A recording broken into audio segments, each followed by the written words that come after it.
नमस्कार दोस्तों, एक बार फिर से स्वागत है आपका मेरे चैनल वेल्थ क्रिएटर पे। तो दोस्तों आज हम एक और आईपीओ के साथ आए हैं जो कि मेन लाइन का आईपीओ है, यानी कि मेन आईपीओ 15,000 रुपये वाला।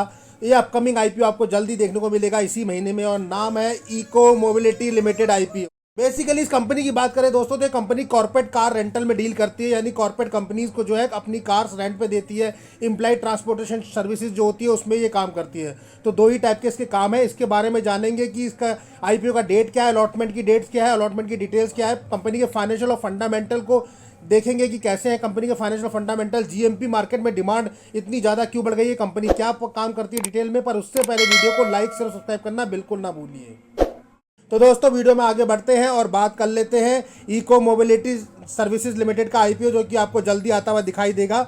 और इस कंपनी के बारे में डिटेल से जानते हैं कि कंपनी क्या करती है बेसिकली। तो दोस्तों अगर हम देखें डिटेल में, तो कंपनी जो इनकॉर्पोरेट हुई थी वो 1996 में हुई थी, यानी फरवरी 1996 की बनी हुई कंपनी है। अगर इस कंपनी की बात करें तो नाम से ही पता लग रहा है, mobility and hospitality limited services provide कराती है। यानी कि अगर देखें तो अपनी जो कार है वो रेंटल सर्विस प्रोवाइड कराती है इंडिया में। तो बेसिकली इसका कारोबार जो है वो सारा आपको इंडिया में देखने को मिलेगा।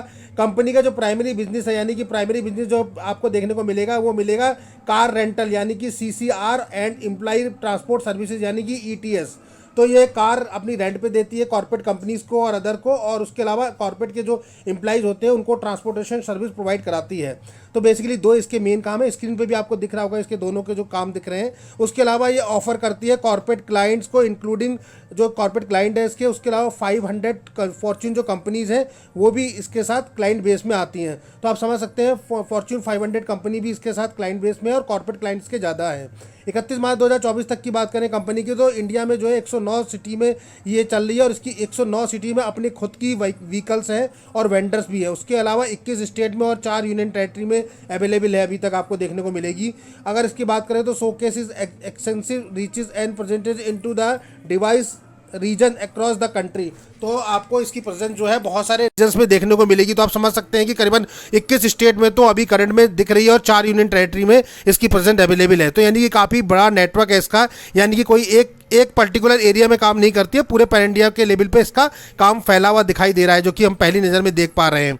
उसके अलावा दोस्तों अगर हम बात करें तो फाइनेंशियल 2024 की बात करें तो इस कंपनी में अगर हम बात करें कॉर्पोरेट कार रेंटल और एम्प्लॉय ट्रांसपोर्ट सर्विसेज यानी ईटीएफ की, तो करीबन 1100 ऑर्गेनाइजेशन इसके साथ टाई अप है इंडिया में। 1100 ऑर्गेनाइजेशन दोस्तों काफ़ी बड़ा है। तो इसका जो नेटवर्क है वो काफ़ी बड़ा दिख रहा है आपको, और केवल दो ही सर्विसेज है, सीसीआर और ईटीएस, यानी कि आपको हमने पहले भी बताया। उसके अलावा इसके ऑफिस देखेंगे सेल्फ ड्रिवन कार भी ये देती है, जिसमें दिल्ली, गुड़गांव, मुंबई एंड बेंगलोर में आपको देखने को मिलेगा।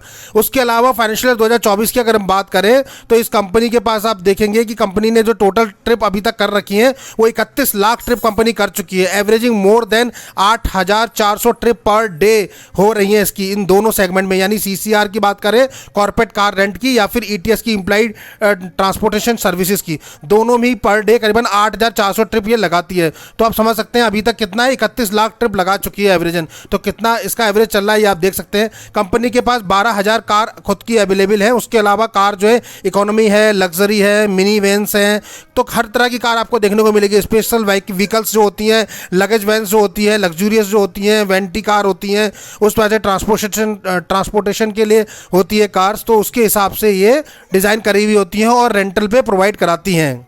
उसके अलावा दोस्तों कंपनी के बारे में बात करें तो कंपनी को आपको देखने को मिलेगा, इसके क्लाइंट बेस को अगर आप देखेंगे दोस्तों, तो क्लाइंट बेस में आपको देखिए कौन से बड़े बड़े दिग्गज दिखाई देंगे।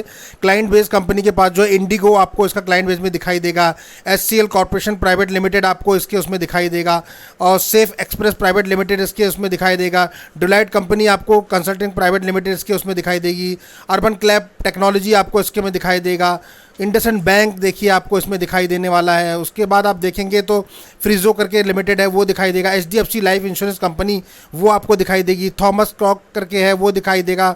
उसके बाद ग्रैंड थॉमस करके है वो कंपनी इसके साथ है।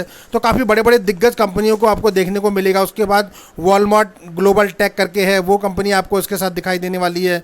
तो मतलब काफ़ी बड़े बड़े ब्रांड इससे जुड़े हुए हैं जो कि इससे सर्विसेज लेते हैं। काफ़ी अच्छी बड़ी कंपनी है, नामी ग्रामी कंपनीज़ हैं जो कि इसके साथ टाई अप में है। और सबसे अच्छी बात यह कि कंपनी का 1 या 2 या 10-15 कंपनी से टाई अप नहीं है, काफ़ी लॉट्स ऑफ जो है क्लाइंट बेस आपको इसका देखने को मिलेगा अलग अलग कंपनी से। अगर आप देखेंगे यहाँ देखिए फेडेलिटी जो कंपनी है वो भी इसके साथ है टाई अप में। तो काफ़ी बड़ी बड़ी कंपनीज आपको देखने को मिलेंगी।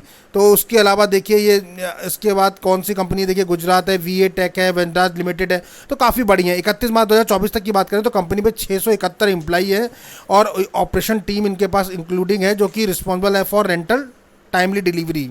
सबसे पहले दोस्तों बात कर लेते हैं इंपॉर्टेंट डेट्स क्या होने वाली है जो कि इस आईपीओ में होने वाली है। इंपॉर्टेंट डेट्स, तो इंपॉर्टेंट डेट्स है 28 अगस्त से ये आईपीओ ओपन होने वाला है, यानी अगस्त महीने में ओपन होगा, अगस्त में ही क्लोज हो जाएगा 30 अगस्त को। फेस वैल्यू रखी गई कंपनी ने 2 रुपये पर शेयर, यानी फ्यूचर में कभी भी 2 हिस्सों में डिवाइड हो सकते हैं शेयर। प्राइस बैंड रखा गया 318 रुपये से 334 रुपये, यानी हमें कट ऑफ प्राइस 334 सेलेक्ट करना है। लॉट साइज रखा गया 44 शेयर का। टोटल इश्यू साइज की बात करें तो 601 करोड़ है, थोड़ा छोटा है 601 करोड़, लेकिन दिक्कत यह है कि ऑफर फॉर सेल पूरा का पूरा है, यानी कंपनी ने फ्रेश इशू कुछ नहीं निकाला है, प्रमोटर अपनी हिस्सेदारी को डायलूट कर रहे हैं। तो ये थोड़ा एक नेगेटिव पॉइंट बनता है इन्वेस्टर के पर्पस से। वहीं बात करें तो लिस्टेड आपको बीएससी एनएससी दोनों पे होता हुआ दिखाई देगा, क्योंकि मेन लाइन का आईपीओ है ये। रिटेल कैटेगरी में एक लॉट में 44 शेयर मिलेंगे, 14,696 रुपये पे करने हैं। मैक्सिमम 13 लॉट तक अप्लाई करेंगे आप, 1,91,000 रुपये पे करने हैं। स्मॉल एचएनआई में 14 लॉट अप्लाई करने होंगे, 616 शेयर मिलेंगे, 2,05,000 रुपये पे करने हैं। वहीं स्मॉल एचएनआई मैक्सिमम जो लॉट है वो 68 तक आप अप्लाई कर सकते हैं और 9,99,000 रुपये आपको उसके लिए पे करने पड़ेंगे। उसके अलावा अगर हम बात करें तो बिग एचएनआई कैटेगरी है जहां की मिनिमम 69 लॉट अप्लाई करने हैं, 3,036 शेयर मिलेंगे और 10,14,024 रुपये आपको इसके लिए पे करने पड़ेंगे। तो इस टाइप से लॉट की कैटेगरी है। उसके बाद बात कर ले प्रमोटर की होल्डिंग की, तो प्रमोटर इसमें जो कि दिखेंगे एक ही फैमिली के दिख रहे हैं, मतलब 2 फैमिली के। राजेश लुम्बा करके दिख रहे हैं, आदित्य जी दिख रहे हैं, आदित्य लुम्बा जी। निधि सेठ दिख रहे हैं, राजेश लुम्बा फैमिली ट्रस्ट दिख रही है और आदित्य लुम्बा फैमिली ट्रस्ट है। तो टोटल लुम्बा फैमिली ही इसमें इन्वॉल्व दिखाई दे रही है, यानी कि फैमिली का ही पूरा है। और एचयूएफ भी इन्होंने बना रखा है, ट्रस्ट भी बना रखा है। एक शेयर होल्डिंग पैटर्न की बात करें तो 97.75 इनके पास है, यानी कि 1.5% पहले भी डाइल्यूट कर चुके हैं। और इस आईपीओ का आने के बाद प्रमोटर के पास 67.75 रह जाएगी, यानी 67 पॉइंट के मतलब 68% के लगभग रह जाएगी। बाकी 29% के लगभग इक्विटी डाइल्यूट हो जाएगी इस आईपीओ के थ्रू। तो यानी टोटल का टोटल ये जो है ओएफएस है, ऑफर फॉर सेल कंपनी लेकर आई है, इसमें कुछ भी फ्रेश इशू कंपनी ने इंक्लूड नहीं किया है। तो ये एक बहुत बड़ा नेगेटिव पॉइंट है इन्वेस्टर पर्पज से। देखते हैं कितना सब्सक्रिप्शन जाता है इस पॉइंट को लेके और बाकी फाइनेंशियली भी देखते हैं। उसके बाद अगर आप देखेंगे तो क्यूआईबी के लिए 50% का पोर्शन रखा गया है, वहीं रिटेल कैटेगरी के लिए 35% का और एचएनआई के लिए 15% का। तो वही एज यूजुअल सारे आईपीओ में जितना होता है, तो कुछ अलग नहीं है, पर ठीक है। रिटेल के लिए 35% है, मतलब 600 करोड़ में 35% का कोटा रिटेल के लिए रखा गया है। तो ये थोड़ा सा अच्छी न्यूज़ है। मोस्टली क्या होता है 10% 15% रिटेल को चिपका देते हैं। अब बात कर लेते हैं दोस्तों फाइनेंशियली फंडामेंटली कंपनी कितनी स्ट्रांग है, यानी किसी कंपनी का जो मजबूती है उसके फाइनेंशियल फंडामेंटल से पता लगती है। तो हम देखेंगे पिछले 3 साल का फाइनेंशियल, यानी 22, 23 और 24 का। तो ये मार्च के तीनों फाइनेंशियल है, तीनों मार्च में कितना क्लोज दिया है। एसेट में अगर आप कंपनी देखेंगे तो 112 करोड़ था 22 में, 229-30 करोड़ के लगभग हो गया 23 में और 296 करोड़ हो गया 24 में। तो एक एवरेज ग्रोथ लेके कंपनी चल रही है, नेगेटिव भी नहीं है पर बहुत सुपर भी नहीं कर रही है। तो गुड हम ले सकते हैं कि गुड ग्रोथ दे रही है, पर लगभग थोड़ा थोड़ा करके चल रही है। रेवेन्यू पीस की बात करें तो यहाँ आप काफ़ी अच्छा ग्रोथ देखने को मिला है, यानी 151 करोड़ था 22 में, 23 में आप देखेंगे तो 424 करोड़ है, यानी तकरीबन 300 गुना के लगभग प्रॉफिट आपको देखने को मिला है रेवेन्यू में, मतलब इंक्रीजिंग। और उसके बाद 568 करोड़ है, यानी 3 साल के अंदर कंपनी ने 150 करोड़ से 550 करोड़ के लगभग का रेवेन्यू जनरेशन किया है। इसे एक्सीलेंट कह सकते हैं दोस्तों। अच्छी कैटेगरी में कंपनी ने ग्रोथ करी है, गुड कैटेगरी में कह सकते हैं कि कंपनी ने अच्छा करा है। प्रॉफिट आफ्टर टैक्स में भी काफ़ी अच्छा जंप अप किया है, 9 करोड़ 87 लाख था 22 में और 43 करोड़ हो गया 23 में और फिर 24 में हो गया 62 करोड़। तो यानी कि अगर हम 22 और 23 की बात करें तो तकरीबन स्ट्रॉन्ग ग्रोथ दिखाई है और 24 में भी काफ़ी अच्छी ग्रोथ दिखाई है। अगर टोटल ग्रोथ का देखें हम तो करीबन आप देखेंगे कि 600% के लगभग की ग्रोथ कंपनी ने दी है इन 2-3 सालों के अंदर। तो काफ़ी अच्छा है, मतलब 9 करोड़ का प्रॉफिट से आज कंपनी 62 करोड़ के प्रॉफिट पे पहुंच गई है। काफ़ी बढ़िया ग्रोथ दिखाया है। नेटवर्थ की बात करें तो 71 करोड़ था 22 में, 23 में बढ़ के हो गया 115 करोड़ और 177 करोड़ 24 में हुआ है। तो नेटवर्थ में भी कंपनी ने अच्छी ग्रोथ दिखाई है, यानी कि निगेटिव पॉइंट कहीं भी आपको नजर नहीं आ रहा है। रिजर्व सरप्लस की अगर हम बात करें तो 71 करोड़ था 22 में, 23 में बढ़ के हो गया 115 करोड़ और 24 में बढ़ के हो गया 165 करोड़। तो यानी 71 करोड़ से 165 करोड़ के लगभग रिजर्व सरप्लस भी कंपनी ने इकट्ठा करा है। अगर आप टोटल बोरिंग की बात कर ले, कर्जे की यानी उधारी, तो वो भी कंपनी ने इंक्रीज करी है 3 करोड़ से 32 करोड़, 32 से 21 करोड़, यानी पिछले 1 साल में थोड़ी सी डिक्रीज करी है। तो थोड़ा पॉजिटिव पॉइंट है, लेकिन फिर भी उधारी जो है दोस्तों एक कंसर्न एरिया रहता है किसी भी कंपनी के लिए। कंपनी के पास उधारी ना हो तो ज़्यादा ही अच्छा रहता है, यानी डेब्ट फ्री कंपनी होनी चाहिए। अगर हम बात देखें तो यहाँ कंपनी के पास सरप्लस काफ़ी अच्छा है, यानी 168 करोड़ है और उधारी सिर्फ 27 करोड़ के लगभग की, 21 करोड़ के लगभग की है। तो कुल मिला के हम कह सकते हैं कि कैशिश कंपनी है, तो कभी भी अपनी उधारी को खत्म कर सकती है जब चाहे तब। तो इसका मतलब उधारी से लगभग 5-7 गुना 10 गुना ज़्यादा अगर कैश कंपनी कंपनी की है, तो कंपनी काफ़ी कैशलेस है, लेकिन फिर भी उधारी पे थोड़ा सा फोकस करना चाहिए। पर कुल मिला के मुझे लगता है कि उधारी भी ठीक ठाक है, जो उधारी का रेशियो है वो भी ठीक ठाक रहेगा। तो कुल मिला के कंपनी के सारे फाइनेंशियल पैरामीटर काफ़ी अच्छे हैं, बहुत स्ट्रांग नहीं कह सकते, लेकिन कंपनी अच्छी है। लॉन्ग टर्म के पर्पज से अगर देखा जाए तो कंपनी गुड दिखाई दे रही है इन टर्म्स में। अगर हम अभी देखें तो कुल मिला के कंपनी की वर्थ अच्छी नज़र आ रही है। मार्केट कैपिटलाइजेशन की बात करेंगे आप तो केवल 2004 करोड़ के लगभग का मार्केट कैपिटलाइजेशन है, यानी एक स्मॉल कैप की कंपनी है। आरओई देखिए कितना अच्छा है, 42% है, 43% के लगभग, एक्सीलेंट कैटेगरी है। आरओसी की बात करें यानी रिटर्न ऑफ कैपिटल एम्प्लॉयड की बात करें तो 42% के लगभग है, एक्सीलेंट है। ये भी दोनों कैटेगरी 15 से ऊपर होती है तो काफ़ी अच्छी मानी जाती है, आरओई है आरओसी। डेब्ट टू इक्विटी भी काफ़ी अच्छा दिख रहा है, 0.12 है, यानी 1 से नीचे होता है तो बहुत अच्छा होता है, यहाँ तो 0.50 से काफ़ी नीचे है, तो काफ़ी अच्छा कह सकते हैं। पर थोड़ा सा कंसर्न है, अगर कंपनी अपना डेप्थ को कम कर दे या ख़त्म कर दे तो बहुत स्ट्रांग कंपनी हो जाएगी। RONW की अगर हम बात करें दोस्तों, रिटर्न ऑफ नेट वर्थ की, तो वो भी काफ़ी अच्छा निकल के आ रहा है, 42-43% के लगभग दिख रहा है, 42-43% के लगभग, तो ये भी काफ़ी अच्छा सेगमेंट दिखाई दे रहा है। तो कंपनी फंडामेंटली काफ़ी स्ट्रांग नज़र आ रही है वन शॉट में। EPS की बात करें तो 10.42 है और 10.42 ही रहेगा IPO के बाद।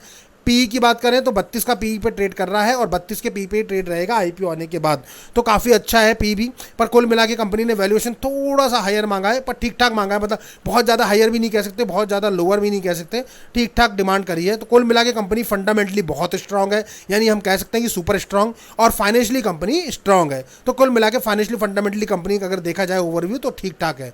ग्रे मार्केट प्रीमियम की बात करें तो दोस्तों, ग्रे मार्केट में बम्पर डिमांड निकल के आई है, मतलब अभी IPO स्टार्ट भी नहीं हुआ है और देखिए 45-46% पे ट्रेड कर रहा है। यानी अगर आप GMP मार्केट में देखेंगे, करंट जो अभी तक वीडियो शूट कर रहे हैं तब तक की बात करें तो आप देखेंगे तो इसका जो है प्राइस बैंड रखा गया 334 रुपये, और GMP देखिए आप 151 रुपये चल रही है, यानी पर शेयर 151 रुपये पे प्रॉफिट दिखा रहा है, यानी 45% का प्रॉफिट। तो समझ सकते हैं आप कितना ज़्यादा प्रॉफिट, मतलब 50% का प्रॉफिट पहले दिन ही मिल रहा है। फायर रेटिंग 4 की बनी हुई है, 600 करोड़ का IPO है, 44 शेयर आपको एक लॉट में देखने को मिलेंगे। 28 अगस्त को दोस्तों ओपन होने वाला है और 30 अगस्त को क्लोज हो जाएगा।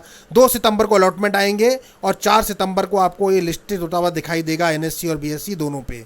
कुल मिला के बात करें लिस्टिंग गेन की, जो कि मेन मुद्दा है कि अगर जो लोग लिस्टिंग गेन के लिए अप्लाई करना चाहते हैं वहाँ कितना प्रॉफिट बनता हुआ दिख रहा है, तो टोटल लिस्टिंग गेन काफ़ी अच्छा बन रहा है दोस्तों, क्योंकि 45% लिस्टिंग गेन कम नहीं होता।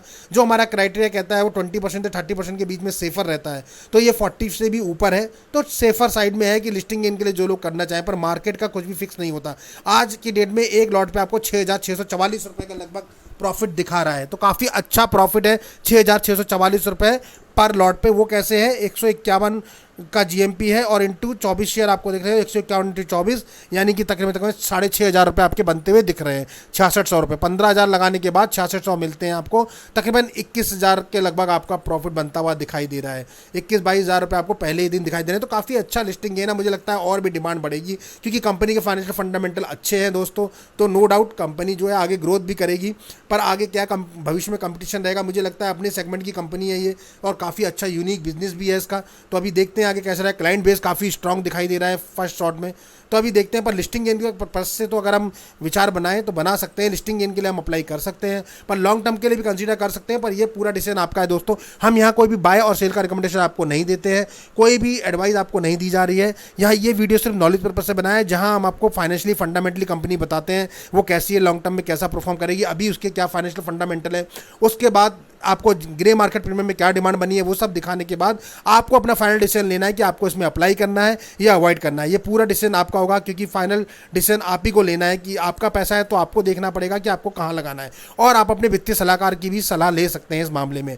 लेकिन यहाँ कोई भी बाय और सेल का रिकमेंडेशन या अप्लाई करने का रिकमेंडेशन आपको नहीं है, ये वीडियो सिर्फ नॉलेज पर्पज से ही बनाया गया है। तो कुल मिला के अभी तो बहुत अच्छा लग रहा है दोस्तों, मुझे लग रहा है कि अभी तो काफ़ी अच्छा GMP निकल के आया है, पर देखते हैं। अभी मैं तो वेट करूंगा और फर्स्ट डे के सब्सक्रिप्शन स्टेटस के बाद ही देखूंगा कि किस कैटेगरी ने कितना सब्सक्राइब किया है, और उसके बाद, क्योंकि मुझे लगता है ये IPO भी ओवर सब्सक्राइब कैटेगरी में जाने ही वाला है। तो दोस्तों बस यहीं पे वीडियो खत्म करते हैं। वीडियो अगर पसंद आया तो उसको लाइक, शेयर और सब्सक्राइब करना बिल्कुल ना भूलिए। मिलते हैं अपने ऐसे ही अगले वीडियो में, तब तक के लिए नमस्कार।